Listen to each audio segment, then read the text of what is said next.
ദീപം കുടുംബശ്രീയിലെ അംഗമായ പിന്നെ സുശീല അവറുകളുടെ കുടവടി മത്സരമാണ്, കുടമുഹൂർത്ത മത്സരം ആണ് ഇനി നടക്കാൻ പോകുന്നത്.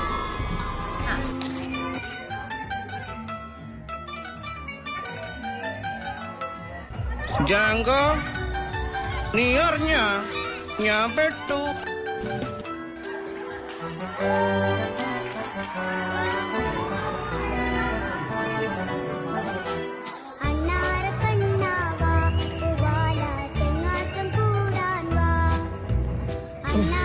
ഒരു കൈവതം നാട്ടിൽ